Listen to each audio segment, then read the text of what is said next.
Final Four. The following is a Learfield presentation of the Oregon Sports Network. And Oregon is going to play in the national championship game. This is Duck Insider. We need to get community. We need this thing to be bigger than just our little circle of players and coaches. Are you kidding me? Touchdown, Oregon. With 2 seconds on the clock. He hits it! That's the bigger picture in this thing, allowing the community to celebrate the hard work, blue-collar mentality this group brings to the table. And the Ducks have won it. The Ducks have won. We get to struggle together, and we get to have joy together. Dante will dribble it out. The Ducks are Pac-12 tournament champions. I am so proud right now to be the head coach at Oregon. Oregon's a Fiesta Bowl champion in a 12-win season.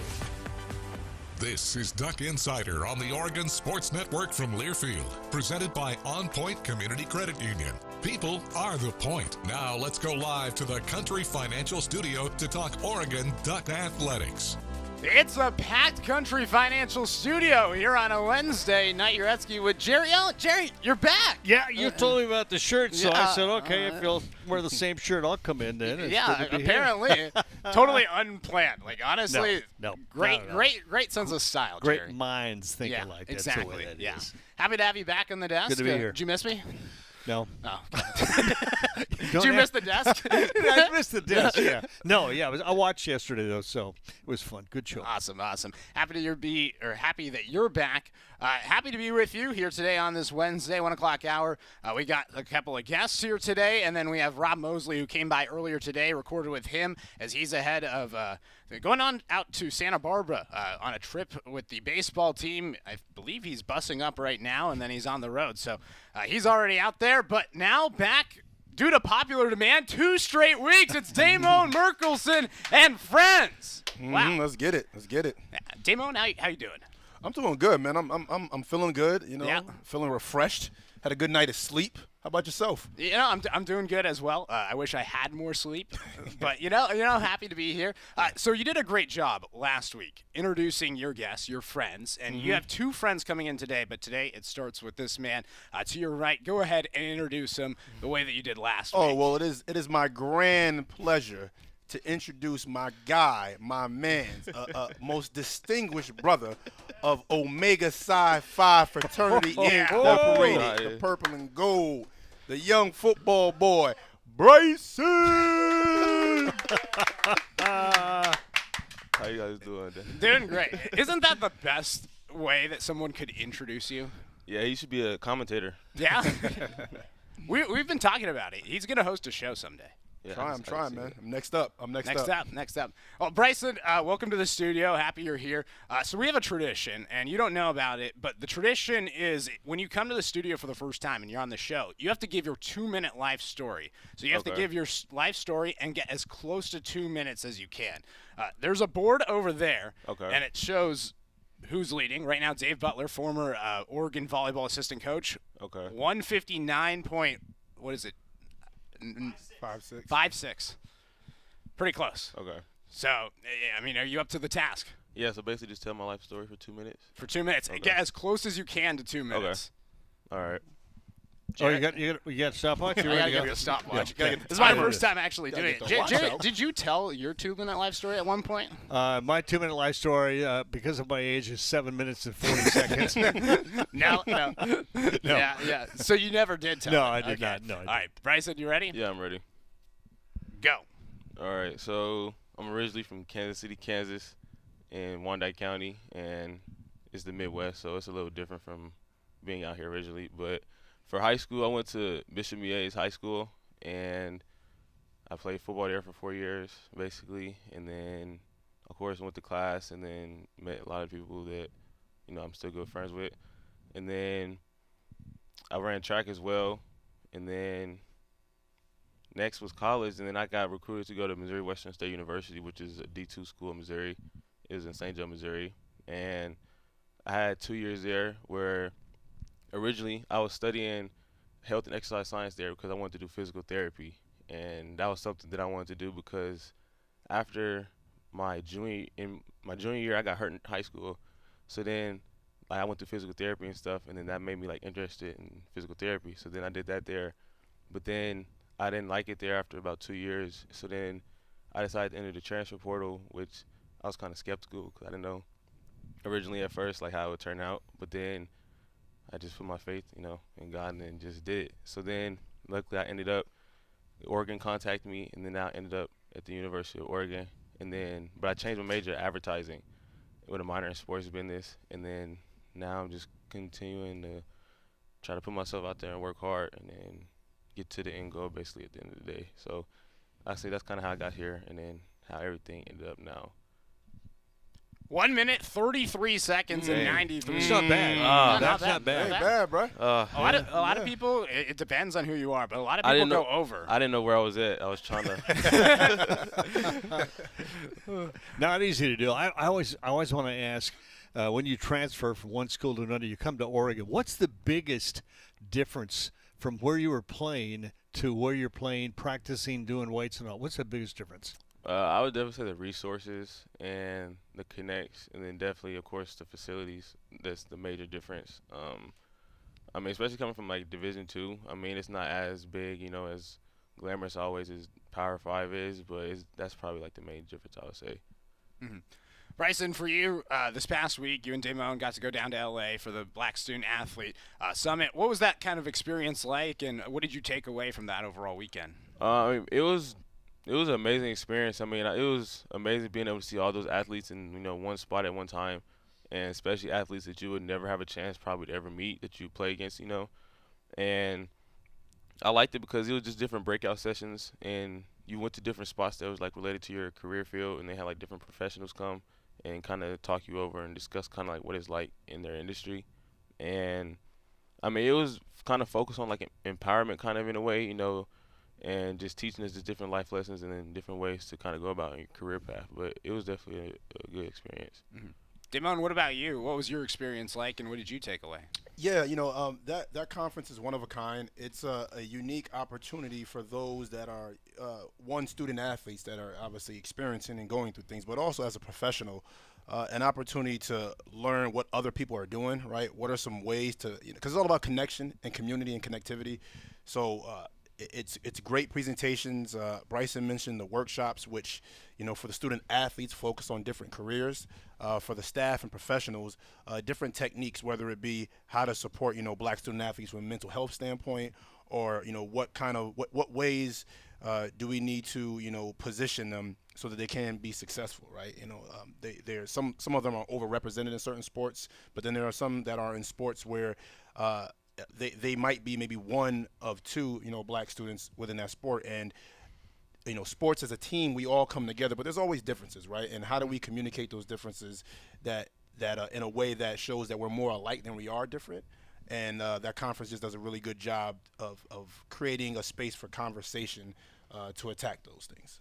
Mm-hmm. This is building leadership. What society's going through and the ups and the downs. These are young people like Bryson who are becoming leaders that will touch other lives, not only immediately in the future, but as they go on through their careers. Yeah.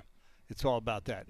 Talk about that a little bit. Do you want to use this to better your position in life and help young Black Americans deal with the struggles they're struggling with?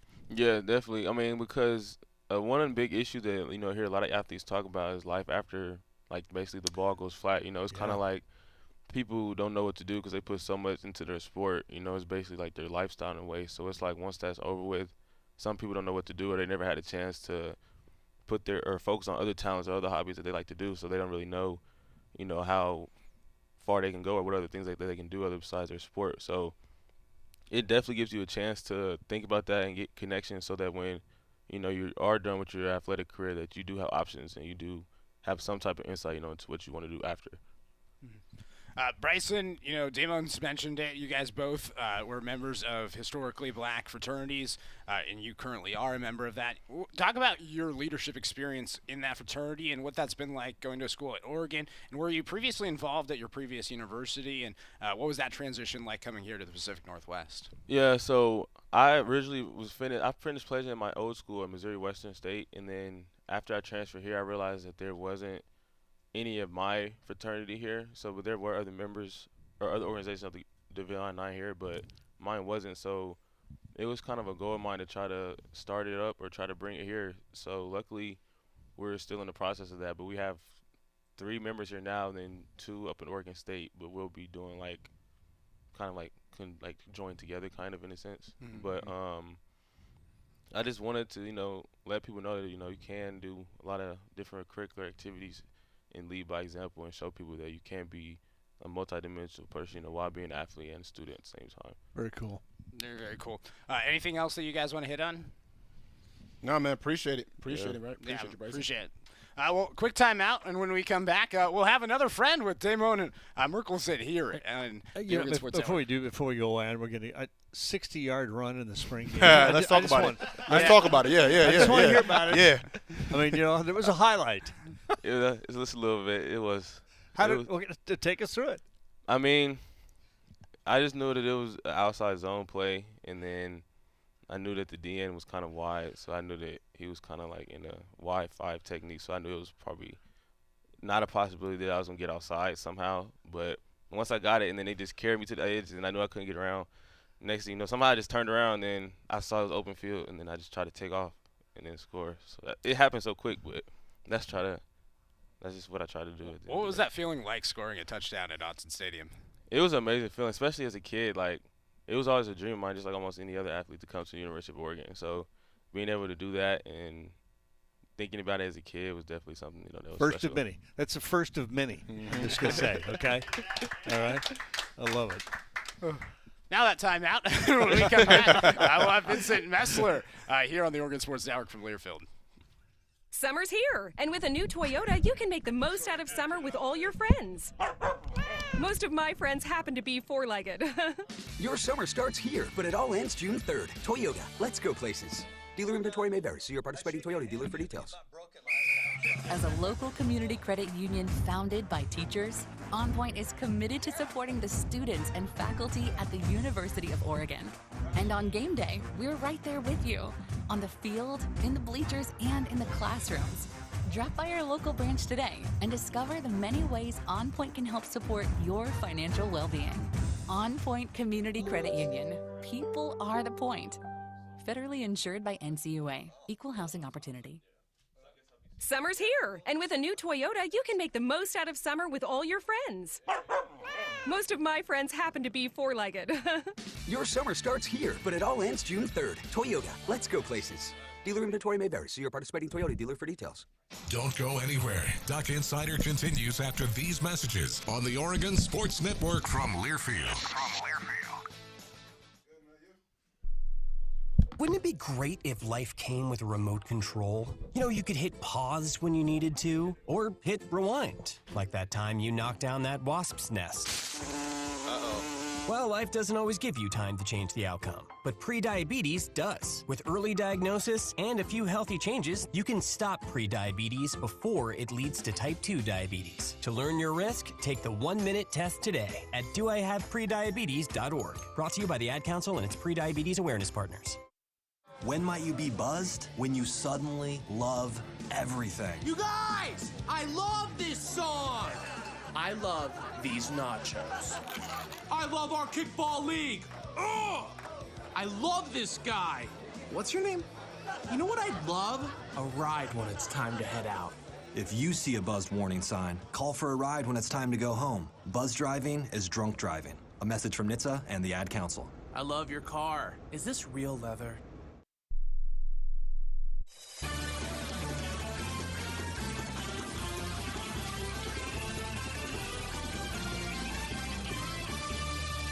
Back in the Country Financial Studio, Nat Uretsky, Jerry Allen, Damon Merkerson, as well as Vinny Messler. Another friend with Damon and Friends. Damon, take the stage. Introduce your pal. Oh, man, this is another good one we want to go here. We got the stellar, illustrious co-director of the Student Athlete Advisory Committee, one of the elite from our men's track and field cross country team, Vinny. Appreciate it, Demo. Appreciate it. What do you think of that introduction? He overdid me quite a bit there. Very kind, very kind. Oh, awesome. Well, thank you, Vinny, for joining us here today on this Wednesday. So you kind of got the end of it with Bryson. You walked in at the very end of it, but you got to do your 2-minute life story. It's a tradition here in studio. Sounds good. We have a leaderboard over there. 1 minute 59:56 is what's the current lead, closest to 2 minutes. You can be a little over, but you're trying to get as close as you can to 2 minutes. All right, I'll give my best go. Ready? All right.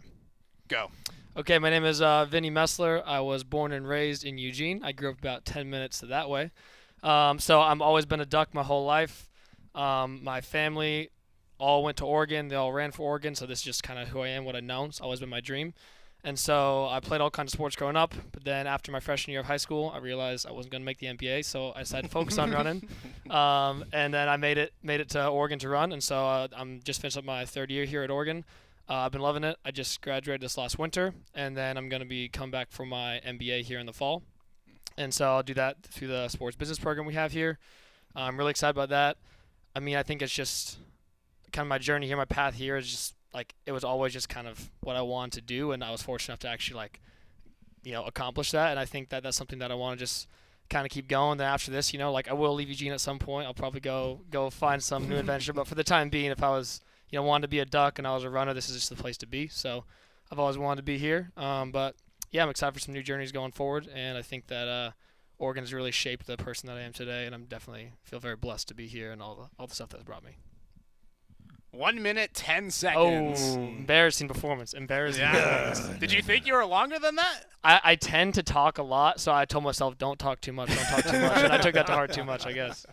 I mean, I'm curious. Were you recruited to Oregon for track and field or walk on? How'd you get here? Yeah, it's kind of like a bit of both. Like my brother was on the team at the time, and so the coach was texting me. And in his recruiting pitch, he had pictures and articles and stuff, and one of them was just my brother. So this is kind of funny that I was getting the usual workaround there. But yeah, at the time we had distance coach Ben Thomas, and so yeah, he came to my races, texting me, and then I got him kind of like a books situation here. So a fringe walk on, but let's call it a walk on essentially. Yeah, it's interesting. And yeah, so I kind of had that pretty calm recruiting process though. It was the COVID year, so no visits anywhere, that kind of thing. So it was pretty calm and relaxed, but I didn't really consider too many places too hard. So you didn't get the opportunity in recruiting to jump on an airplane, fly 2,000 or 3,000 miles, go 4 or 5 different places. You walked from home over to Hayward Field. Your pretty recruiting much. Yeah, it's yeah, cool. I'm a true walk-on, I guess. I could have walked on to campus. What was it like having a brother that ran at Oregon? Did that kind of motivate you as an athlete growing up? Yeah, it was actually a lot of fun. So I never thought I'd be able to be on the team with my brother, but then once COVID hit, and then he had a little injury, he ended up coming back for just his 6th year of cross country. And then we also had my sister on the team at the time, and so we had all 3 of us for one fall term. It was really fun. And then he finished up after the fall term, and then I had my sister for the rest of the year. And so yeah, just having them there is obviously super awesome. Who's the best athlete? Who's the best athlete? I mean, I'd love to say me, but if we go by current results, it's got to be my older brother Jackson. I'm still chasing him, so we'll get there at some point. Okay, we'll get there. That's fair. Yeah. So talk a little bit about your time on the Student Athlete Advisory Committee. You were just named to an award earlier this week with the Pac-12 overall. Just kind of what's been your experience with that? Yeah, so I kind of started out my freshman year just kind of coming to the meetings. I had a great time with them. So then I started getting involved as a sophomore, and I started doing the Oregon Athlete Unification Program, and so that was just kind of creating events to get athletes together. And then after that, this year, I joined into the co-director position with Elise Ferreira, who is great. And so she did it the year before, and this is my first year doing it. She's kind of been able to show me the ropes, and the 2 of us have been a great team and been trying to just kind of build up SAC, build up the student athlete community, and just kind of create memorable events, and working with awesome people like Damone, Jaleel, Katie, and so it's been a great time just kind of networking, getting to know people, and feeling like I can bring together other student athletes. Damone, yesterday, the O Show, you kind of hosted it. Vinny, I'm sure you were involved. Just kind of overall, how did you think the night went, and what's so special about the O Show? I think the coolest part, getting a little bit behind the scenes, because normally I go in support, but at this one, since I was hosting, I did a little bit more background. It's all student ran. The students really own that event. Vinny himself and some others. The planning you appreciate, right? You appreciate the detail. But the night is special because everyone gets dressed up, right? They dressed out, dressed to impress, fits looking good. I had a nice little jacket on. And it's just good energy. I think my co-host Hallie from Women's Beach Volleyball was great energy. The students were excited to see each other, excited to just commemorate this long year. We had a lot of successes to celebrate. Student Advisory Committee. Student Athlete Advisory Committee. At what point in your career or as a student did you realize what that was and how important it was to be a part of that? I mean, first before I answer that, I want to say Damon was an incredible host. He killed it. We had a great time. He's got personality, doesn't he? Yeah. I mean, as you can tell on radio, I'm sure. Yeah. But he's between him and Hallie, they did an awesome job, and they just brought that kind of relatability. I mean, it's pretty cool to have people who you know and see around campus every day. I mean, almost everyone knows Damon and Hallie, and then they got to see him up there on stage. So that was pretty special. Awesome. So I want to make sure I shout out him there. And then, like I said, with the Student Athlete Advisory Committee, I mean, we have like opening ceremonies as freshmen. That was the first time I heard about it. And so I was kind of there for that. And then actually I learned like after that my sister was on it for a year or so there. So I kind of talked to her about it. She said it was a good time. And so we went to some of the meetings together, some of my teammates. And then, like I said, from there I just kind of moved on to going into the exec board and then going up to the co-director position.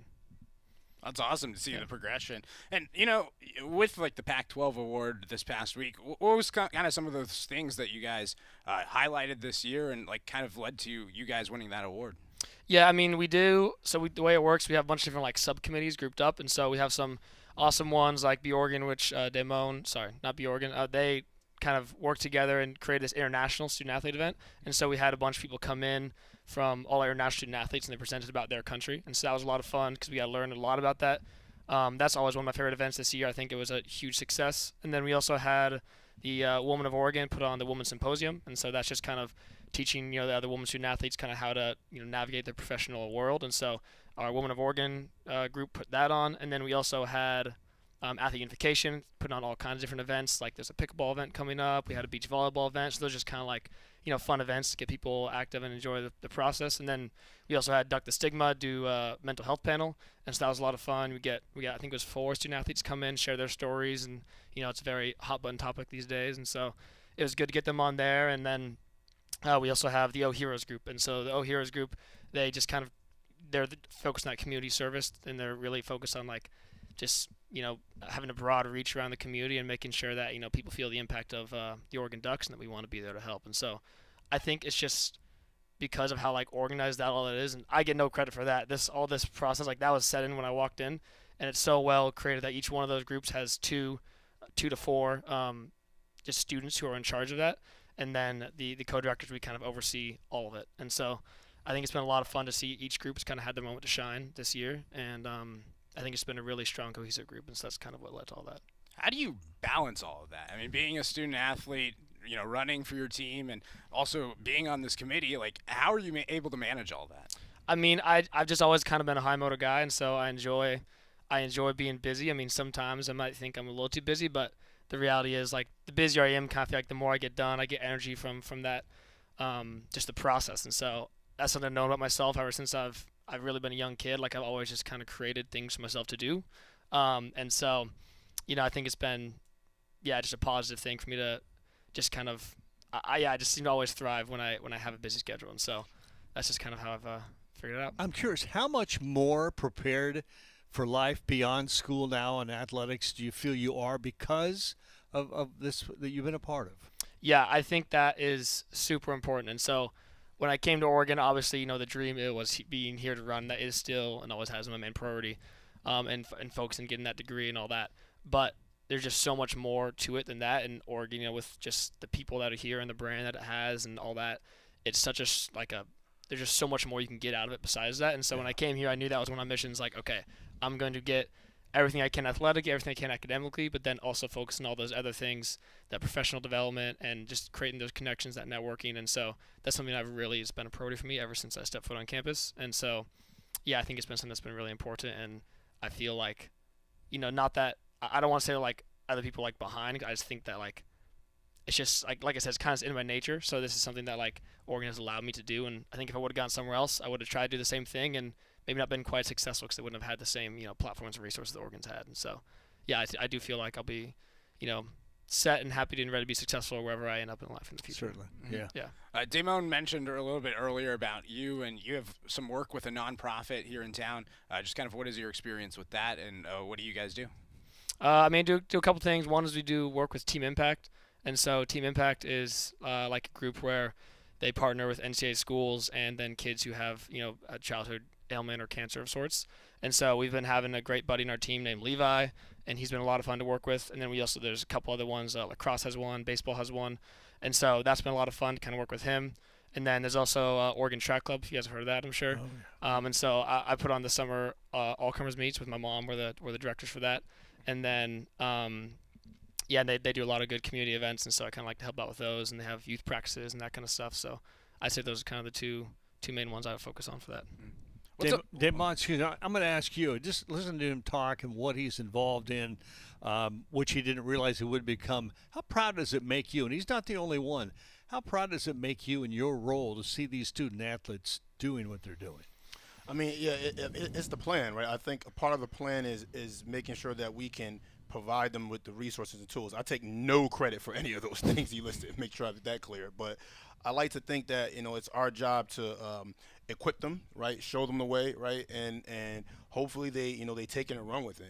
And again, Vinny is a great example of the epitome of what we hope for all our student athletes to become, right? How they use their platforms, right?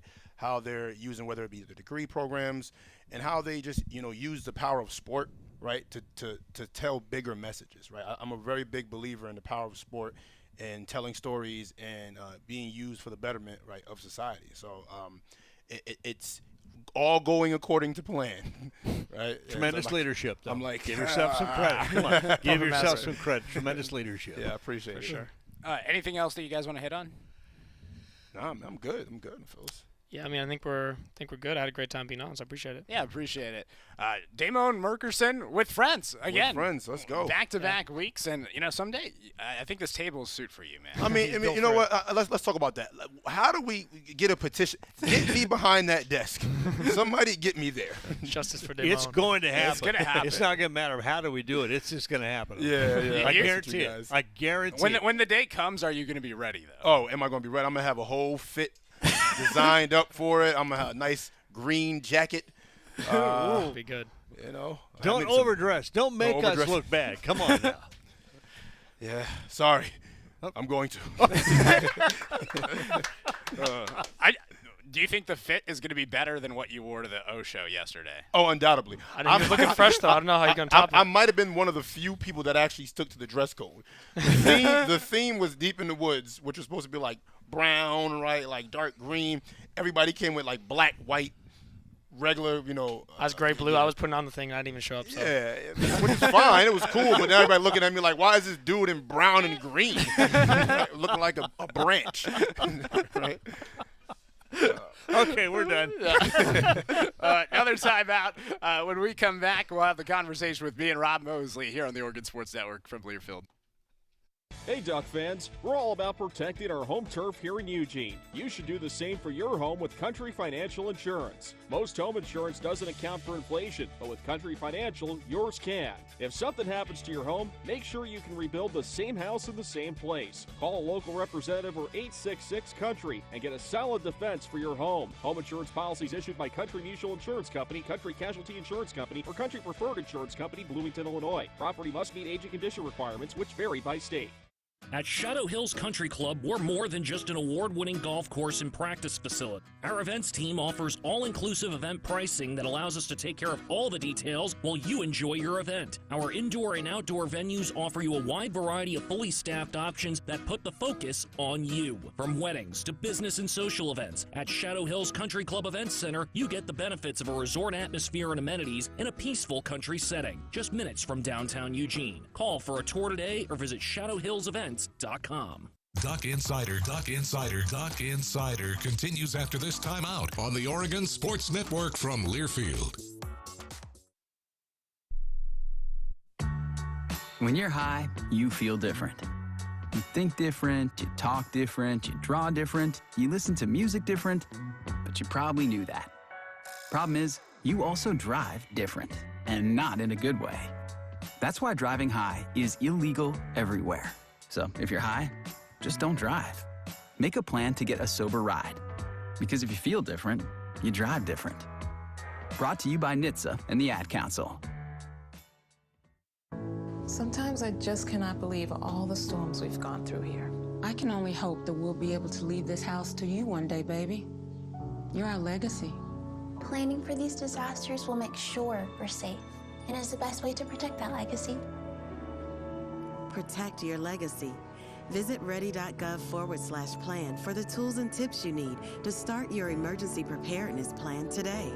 Brought to you by FEMA and the Ad Council.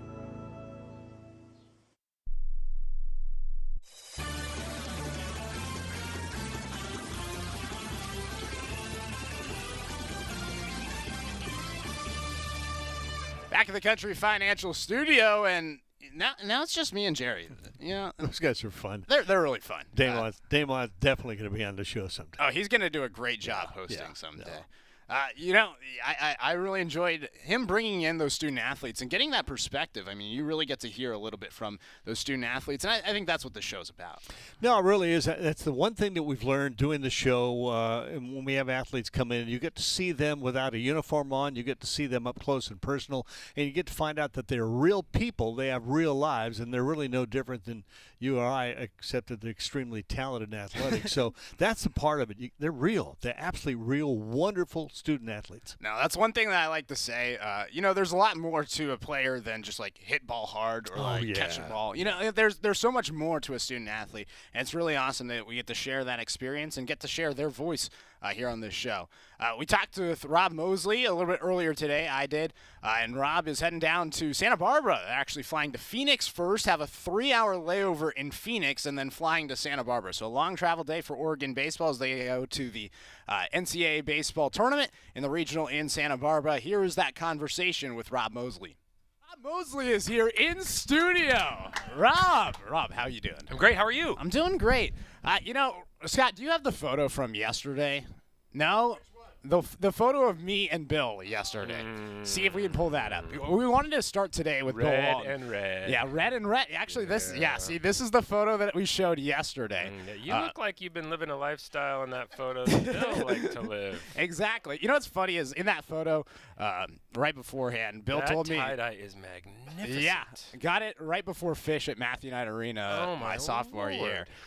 But anyway, so Bill really liked that shirt. He also looked at me and was like, "Man, you look a lot like me when I was younger with the red hair and everything." But you're a big deadhead just like myself. You've been on tour a little bit. Did you ever have any experiences with Bill, either on tour, seeing him at a show, or just what's been your overall interaction with him? Yeah, I got a few. I was seeing a version of the Dead. Who's the guy that used to play with Dark Star Orchestra? John Cadlasik or something like that? Yeah, played guitar. He was a great Jerry with Dark Star Orchestra. And he was playing with the Dead when they were like further or something, like 15 years ago. And I was up I think it was at Memorial Coliseum in Portland. And my buddy Chris and I, we usually like to get as close as we can get on the floor. And so the show starts, and we just start kind of navigating and see sort of this pocket that looks like it's kind of about where we like to watch a show. It's like, whoa, why is there a little space there? Sweet. And so kind of make our way there, worm our way there, and get there and realize that space is open because Bill is standing right there. And if you're standing behind him, you can't possibly see, so no wonder nobody was standing there. So I have this I have a photo of the back of Bill's head from that show. I saw him, so the last show of last summer's tour in San Francisco, I was on the field right before the show began, and he showed up like with his whole family to go. He's where he was at physically. After a while, they needed to like rope off an area for him to stand because people would want to come up and talk to him and bang on his shoulder and he could not withstand that with just how where his body was at that point. So they'd always make a little spot for him. So he was making his way there, and so I was within 10 feet of him, took a photo. It's just, as somebody who was like a West Coast sports fan and also a Deadhead, like the Venn diagram, he and I occupied it somehow, and I'm sure yourself, kind of the same deal. Watching games that he commentated was so fun because of all the Grateful Dead references. Totally. I'd be totally annoying to other people because I'd be like, Dead reference, Dead reference, Dead reference. Yep. And they'd be like, stop it, just watch the game. But and I know, his commentating style wasn't for everyone, but it sure was for me. And that hit me hard. I was alone in the office when the news came down, and I started crying. And I'm not one who's hit much by like celebrity deaths or anything like that, but again, you know, kind of that Venn diagram of various interests in my life that he also occupied. I think he carried more weight, you know, as also just kind of a spiritual traveler through the universe, you know, in a way that I admire than I even knew until he passed. So really a big loss in a lot of different ways, you know, for me personally, for so many different communities, you know, UCLA community, the Pac-12 community, the Grateful Dead community at large, all of that. Just a you know, a great man, someone we should all aspire to be like, with the way he treated people. So, and getting down to kind of brass tacks too. If you talk to any of like our SIDs that worked with him, they will tell you he was like the smartest, most well-prepared guy too. I mean, it always seemed like he was winging it, but I think like anybody, you're best at winging it when you know your material so well that you're just feel free, kind of vamping and getting a little loosey-goosey. You know, it can feel like a high wire act, but you've probably felt like this way on the air sometimes. You know, totally. Sometimes it literally feels like a high wire act because you're faking it. Yeah. But sometimes you can make it seem like that because you're so well prepared. You know your stuff so well. You're free, just kind of, you know, going where kind of the broadcast takes you or whatever. And I think Bill could do that because he was so well prepared. So just, you know, we throw around the phrase one of one a lot these days, but he really, really was. And, a major loss in a lot of ways. No, totally. And, you know, I think it's really an underrated style of his broadcasting was his preparedness. Like, I think that, like, even just watching him in the arena before a lot of the games, like, he was locked in on his iPad, settled in, and then he was like, all right, after the game, then that's, like, kind of like when we have the fun. But even when he was on air, I mean, he just, like, pulled it off. It really felt like. Totally. Definitely a huge loss. And, you know, that's a unique perspective. And, you know, he had a lot of experience in this universe, you could say. And, you know, that easily came through over air. And, you know, I'm right there with you. Like, the amount of times that I was watching a game was like, that's a Dead reference. That's it. And he'd, like, you know, he'd share history, too, right? You know, like, they'd be at Washington and he'd be talking about, like, the Dead playing a concert at Washington's arena and that sort of thing. And so it was really cool as, like, a young kid, at least myself, getting to watch games and then get a little bit of a... Clearly, I'm not a young kid. Younger kid.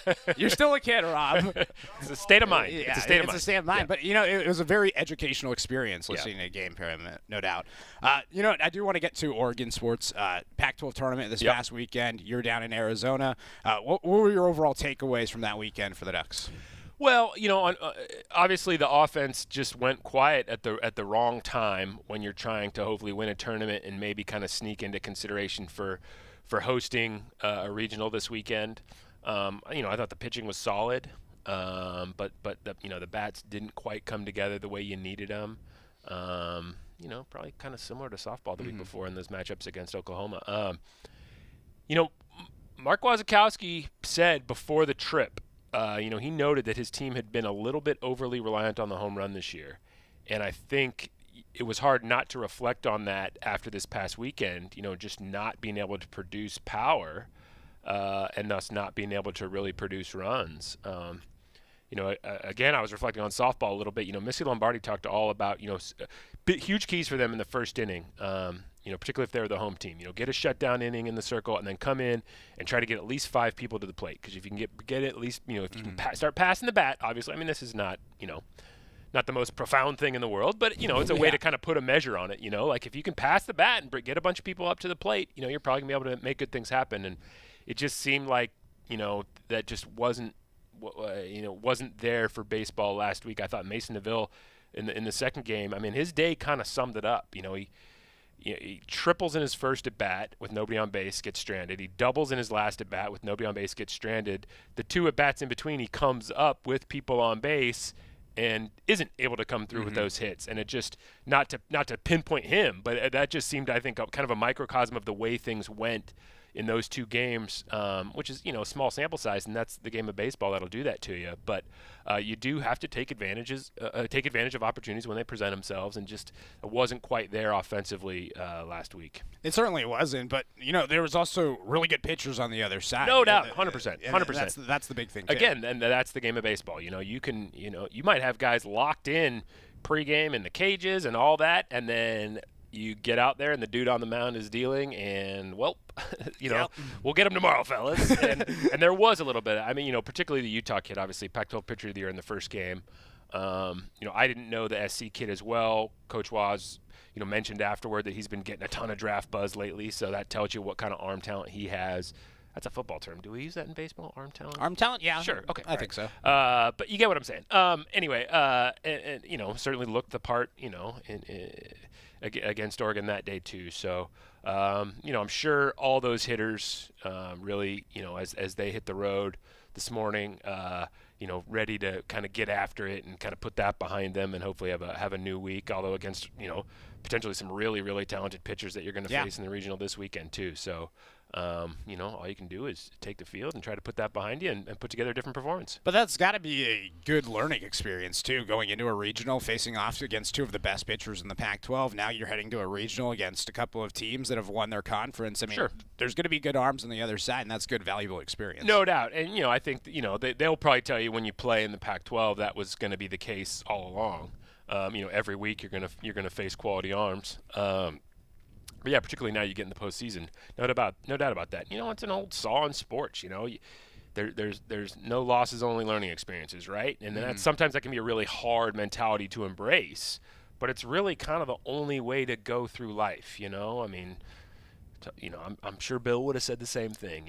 Just hey, if you take an L, just pick yourself up, dust yourself off, attack the next challenge. And use what you learn from that to try to use to your benefit. But there's really not a lot of benefit in dwelling on an experience like that. And particularly in a game as mental as baseball, that can really cause you some trouble. So you don't want confidence to become an issue or anything like that.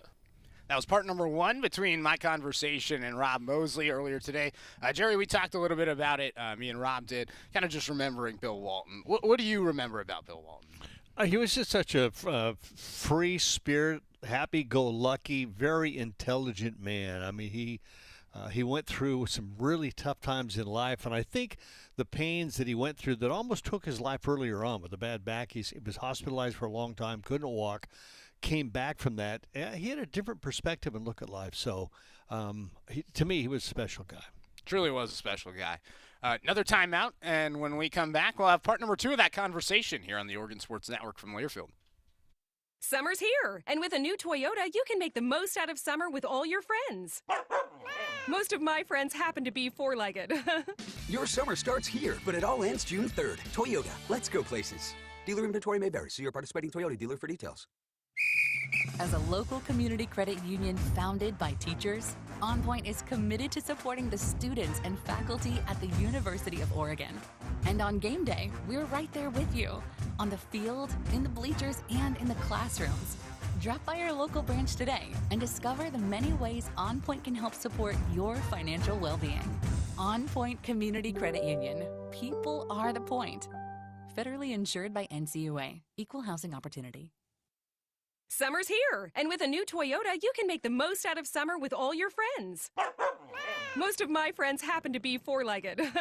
Your summer starts here, but it all ends June 3rd. Toyota, let's go places. Dealer inventory may vary. See your participating Toyota dealer for details. Duck Insider, your home for the latest news on Oregon athletics on the Oregon Sports Network from Learfield. Hi, I'm Danica Patrick. Watching my nieces grow, play, and learn is amazing, but not every child gets to be carefree. 1 in 6 kids in the U.S. are hungry. This breaks my heart, and it's something that Feeding America is working to change. Each year, the Feeding America network of food banks rescues billions of pounds of good food that would have gone to waste and gives it to families in need. To help, visit feedingamerica.org. Brought to you by Feeding America and the Ad Council. You took the first step and quit smoking, but even former smokers may still be at risk for lung cancer. That's why SaveByTheScan.org wants you to know about a new low-dose CT scan that can detect lung cancer early. It takes only 60 seconds and could save your life. You took the first step, now take the next. Visit SaveByTheScan.org for a simple quiz to see if you're eligible and talk to your doctor about screening. SaveByTheScan.org is brought to you by the American Lung Association's Lung Force Initiative and the Ad Council.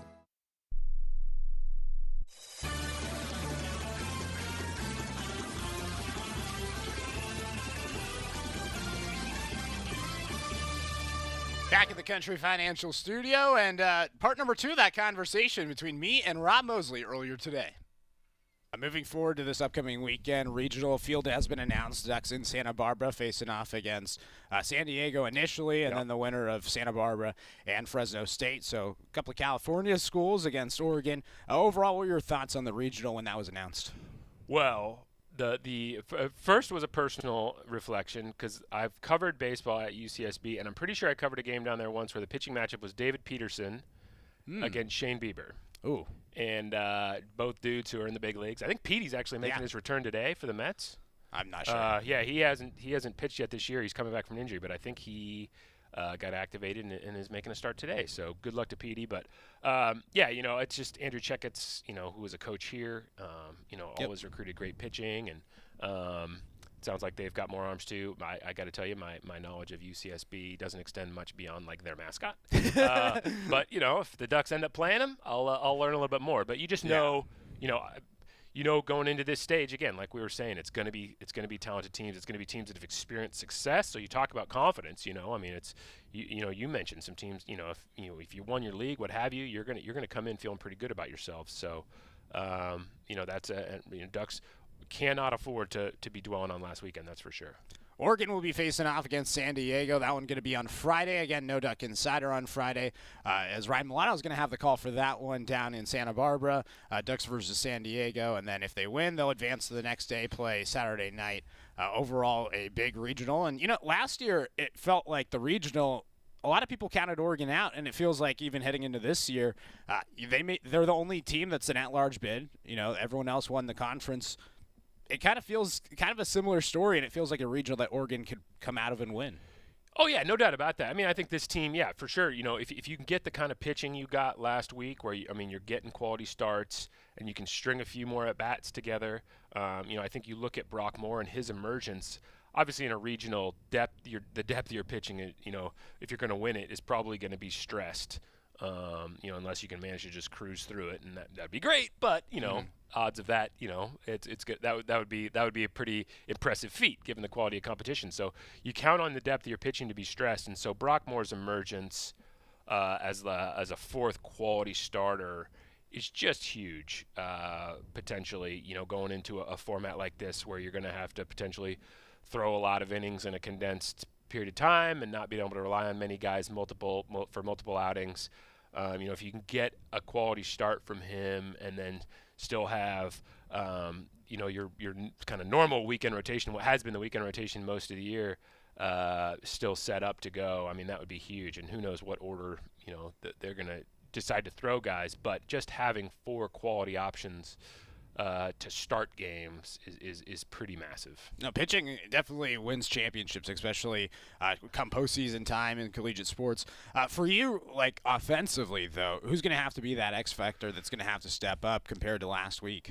Yeah, I mean, I just don't think this team is like that. I just think it really is about the depth of production. Like you looked at Sabine Ceballos, last year, Kenyon Yovan a couple years ago, and I was like, if we always reflect on like Ryan Healy, who happened to be he was around the team last week in Arizona, which was pretty cool. But like Healy's last year here, it was like, hey, if the Ducks are going to have a big day, Healy's probably going to have to be involved. And I'm just not sure that this team sets up that way. I mean, I think there's a depth of ability up and down the lineup that you really need to take advantage of.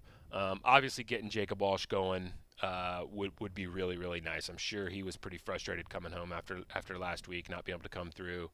But again, I'm not sure there's a guy where you feel like, hey, this guy has to carry things, because there is, you don't have to go that far back in Oregon baseball history to feel like once you got past like the top 5 guys in the order, you were just trying to flip the lineup pretty quick because you were relying on guys who were glove guys, things like that.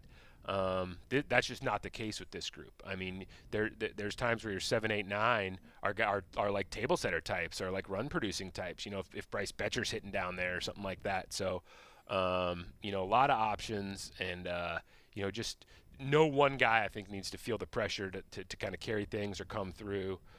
Walsh would be a guy. Obviously, he's a great kid, and having a great year, and it'd be nice to see him in particular bounce back from last week. But I don't think he should feel like he has to. Everything's riding on that. Now, there's a ton of options on this team offensively. Nat Uretzi talking with Rob Moseley here in the 1 o'clock hour. I do want to shift sides a little bit. Go back to women's golf. Let me mention one more guy, actually, now that I think about it. Maddox Maloney. Yeah. I thought he looked a little bit like a freshman making his postseason debut last week. Yeah. So he's a guy who I wonder if now he can go into this week like, all right, yes, now it's your first NCAA tournament, but it's not your first postseason. You got that out of the way. Can he relax a little bit and produce at the level that he did once he got healthy through the rest of this season? Because he's another guy who, again, the depth of that lineup can be an asset. But there was a couple guys last week that kind of just didn't come through. Basically, almost felt like every time it got to them. So obviously they're going to be looking to bounce back from that. I mean, it's hard to really just step in there as a freshman. 100%. But what a year he's had. And that's why it was sort of surprising. Like, you take for granted that he's a freshman at this point. And again, there's that old another old sports cliche that by this time of the year nobody's a freshman. And some of that is true, but also, until you go through something, you don't know how you're going to react to it. Coach Waz talked about how the guys who were on last year's team and had that success in the regional, that's going to permeate throughout the team in different ways, coming from different guys. So you can't say, that experience is beneficial, but also it doesn't matter for a guy who doesn't have it. I mean, so again, I'm sure he's a guy too who's like, all right, I can exhale a little bit now. I've got that postseason experience under my belt. Let's just go back to playing free and easy and be the player he's been all year. Yeah. Women's golf. Sorry about that. Women's golf. Yes. One last thing, though, I do want to say, I also think it's huge just having the Pac-12 tournament, because in years past, you didn't really get that preseason, postseason before the NCAA tournament. So I think that's huge for a guy like Maloney to really try to step up. But women's golf, I mean, what a year for them. Yeah. And a great run to the very end. Yeah, you talk about wanting to peak at the right time, and I just think that speaks to the job Derek Radley did to have his team ready to play when it meant the most. They obviously, Kiara Romero was great, I think, most of the year and won a couple tournaments, but there was also some kind of roller coaster moments for the team as a whole. But to really get it going late in the year and then feel good about their conference tournament showing, and then play so well down the stretch at the regional to get through there, and then to make it as far as they did at NCAAs, I just you have to push a lot of the right buttons. It's such a mental sport, and to have kind of everybody in the right headspace to have the success they had, was pretty impressive, and just happy for that group too. Obviously, for CCT, the one senior who was around a couple years ago, you make it to a national final, it's natural to feel like, all right, this is kind of who we are. Let's do it again. And then to not even make the tournament the next year, really deflating. But to bounce back and for her in particular to be able to finish her career on that note, obviously, would have liked to have won the whole thing. But again, considering where things were at just, a couple months ago, to finish on the note they did, really, really cool to see. Well, Rob, safe travels to Santa Barbara. Yep. Going where the... So that was a fun conversation with Rob Moseley. One quick timeout. When we come back, we'll wrap everything up here on the Oregon Sports Network from Learfield. As a local community credit union founded by teachers, OnPoint is committed to supporting the students and faculty at the University of Oregon. And on game day, we're right there with you, on the field, in the bleachers, and in the classrooms. Drop by our local branch today and discover the many ways OnPoint can help support your financial well-being. OnPoint Community Credit Union. People are the point. Federally insured by NCAA. Equal housing opportunity. Hey Duck fans, we're all about protecting our home turf here in Eugene. You should do the same for your home with Country Financial Insurance. Most home insurance doesn't account for inflation, but with Country Financial, yours can. If something happens to your home, make sure you can rebuild the same house in the same place. Call a local representative or 866-COUNTRY and get a solid defense for your home. Home insurance policies issued by Country Mutual Insurance Company, Country Casualty Insurance Company, or Country Preferred Insurance Company, Bloomington, Illinois. Property must meet age and condition requirements, which vary by state. This is Duck Insider. Duck Insider on the Oregon Sports Network from Learfield. My simple solution to the problem was remove people from the scene and help them feel safer. In response to attacks against Asian Americans, Maddie Park raised over $250,000 to donate cab rides to the Asian community. There is so much more work to be done. We really need to come together and tackle this issue as a community. Support the Asian community. Learn how at lovehasnolabels.com. Brought to you by Love Has No Labels and the Ad Council. Put your phone on D&D. That means that do not disturb when you're driving. And when you're going from point A to B, I need you to stay safe, please, so always sing with me. So put your phone on D&D. That means that do not disturb when you're driving. And when you're going from point A to B, I need you to stay safe, please, so always remember this beat. Don't drive distracted. A message brought to you by the National Highway Traffic Safety Administration, Project Yellow Light, and the Ad Council.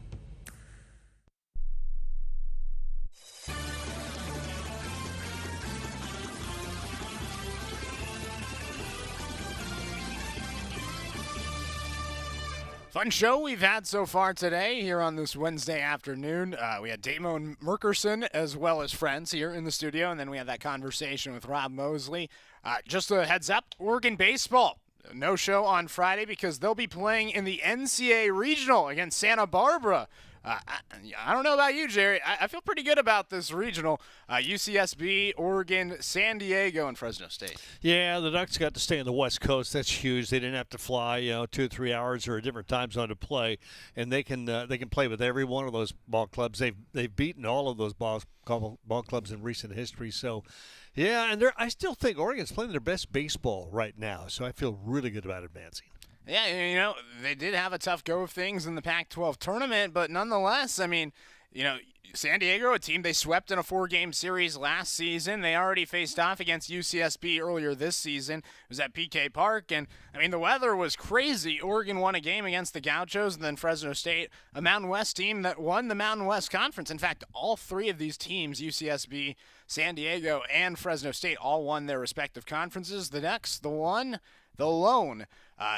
at-large team, and honestly, feeling pretty good about it heading into this upcoming weekend. Again, Friday noon, Ryan Milano's going to have the pregame at around 11:45 on the Oregon Sports Network.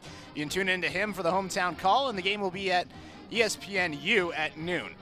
Overall, Ducks versus San Diego, and if they win, they advance to the winner's bracket, which will be Saturday at 7. So let's hope for good news on the way. Fun show here on this Wednesday. Jerry and I will be back at it tomorrow. See you then. Hey, son, how are you feeling? I'm fine, Pops. What's on your mind? I can't explain it. Navigating without a compass, eyes waiting, started to wonder. Metamorphosis.